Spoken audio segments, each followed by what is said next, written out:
अब उसके बाद क्या होता है, क्रोमोसोम्स ये याद रखना है, मियोसिस में क्या करते हैं, homologous chromosome non sister chromatid, non sister मतलब एक क्रोमोसोम्स के जो पार्ट हैं वो आपस में नहीं, दूसरे क्रोमोसोम्स के साथ, जो होमोलोगस है साइज शेप पोजीशन के हिसाब से अगर सेम है तो उसके साथ अगर वो एक्सचेंज कर रहा है तो उसको क्रॉसिंग ओवर बोलते हैं। क्रॉसिंग ओवर में क्या होता है, जो लिंकेज जीन है हमने कहा कि वो लॉ ऑफ इंडिपेंडेंट असॉर्टमेंट को फॉलो नहीं करती, तो वो जीन्स कैसे सेपरेट आउट होंगे, वो क्रॉसिंग ओवर के थ्रू सेपरेट आउट होती हैं। जैसे कि लिंकेज जीन अगर हम कहते हैं यहाँ कैपिटल बी और स्मॉलर बी में मौजूद थी, तो जब ये क्रॉसिंग ओवर होंगी तो एक्सचेंज कर लेंगे सेगमेंट्स, तो इसको क्रॉसिंग ओवर बोलते हैं। इसमें टू स्ट्रॉन्गली जो जीन्स होती हैं वो क्या होती हैं, क्लोजली जीन जीन लोकाई पे मौजूद होती हैं।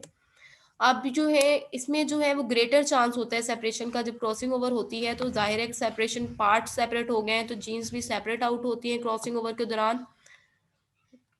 अब जो है इसमें क्या होता है, क्यास्मेटा जब जो क्रोमोसोम आपस में मिलते हैं तो क्यास्मेटा बनता है मियोसिस वन में, और होमोलोगस क्रोमोसोम जब सेपरेट आउट होते हैं तो सिस्टर क्रोमैटिड्स जो है वो सेपरेट आउट होती हैं एक दूसरे से, तो उसमें क्या होता है, मियोसिस टू स्टार्ट हो जाती है। और जो इंडिपेंडेंट क्रोमोसोम्स होते हैं वो फोर हैप्लॉइड क्रोमोसोम बना देते हैं, जैसा कि एग और स्पर्म फॉर्मेशन में देखा था कि एक सेल से 4 सेल्स बनते हैं, तो वो 4 सेल्स मियोसिस 1 होती है, फिर मियोसिस 2 होती है। मियोसिस 1 में क्लाज़्मेटा फॉर्मेशन होता है, क्रॉसिंग ओवर होती है।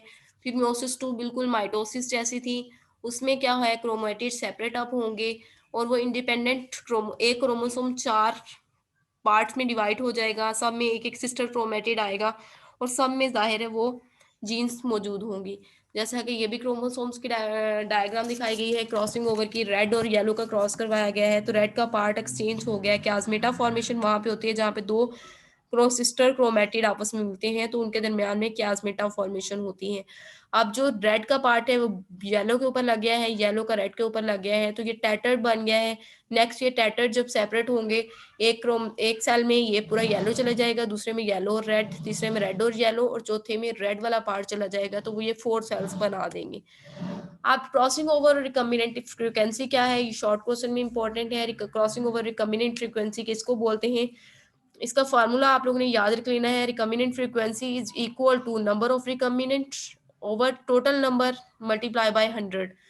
अगर टोटल रिकम्बिनेंट जो है वो 2 है और टोटल नंबर कितने हैं, 4 हैं ऑर्गेनिज्म के, इसको मल्टीप्लाई कर देंगे 100 से तो 50% उसके चांसेस होते हैं। तो इसमें the proportion of recombinant type क्या है, is equal to sum of all the recombinant. इसको क्रॉसिंग ओवर बोलते हैं या फिर रिकम्बिनेंट फ्रीक्वेंसी बोलते हैं, जैसा कि यहाँ पे दिखाया गया है रिकम्बिनेंट फ्रीक्वेंसी। रिकम्बिनेंट फ्रीक्वेंसी में number of recombinant over total number multiply by 100, तो इसको रिकम्बिनेंट फ्रीक्वेंसी या फिर इसको क्रॉसिंग ओवर का नाम देते हैं। रिकम्बिनेंट फ्रीक्वेंसी हमेशा इक्वल होती है sum of all the recombinant, जितने रिकम्बिनेंट है उसके इक्वल होगी सम रिकम्बिनेंट फ्रीक्वेंसी। अब जीन मैपिंग क्या होती है, जीन मैपिंग डिस्टेंस है, recombinant frequency directly proportional to distance between two linked gene loci, two linked gene loci के दरमियान में जो डिस्टेंस होगा उसको जीन मैपिंग बोलते हैं।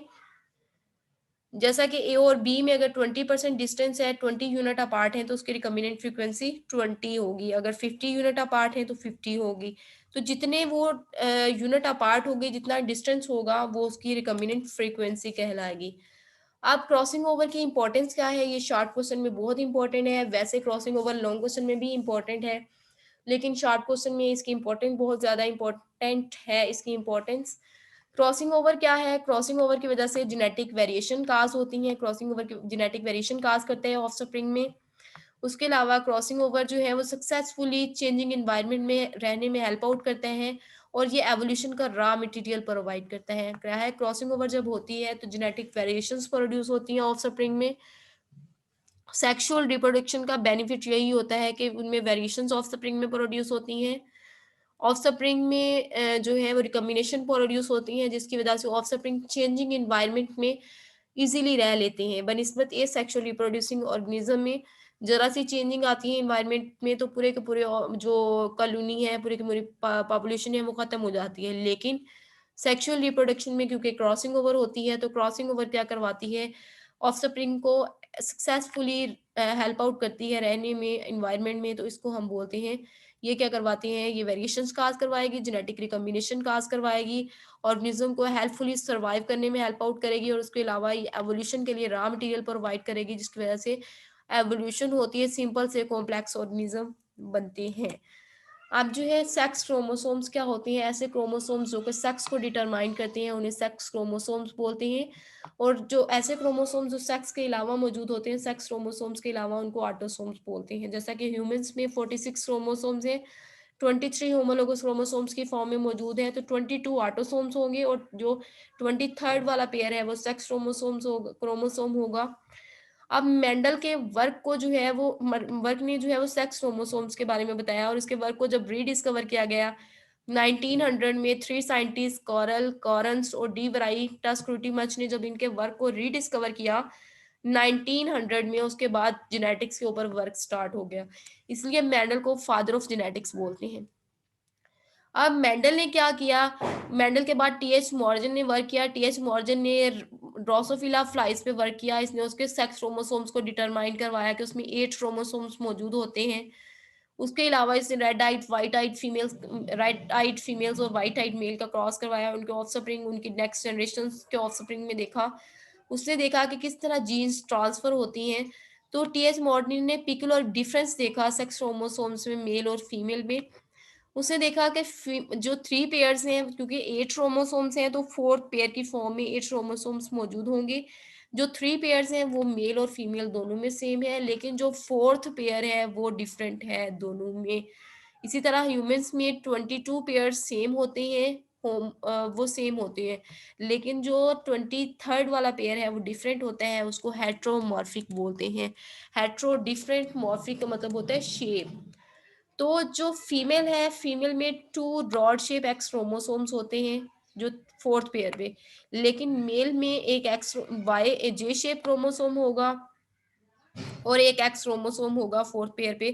तो मेल में डिफरेंट क्रोमोसोम्स होते हैं, तो इसको हेटेरोमॉर्फिक बोलते हैं।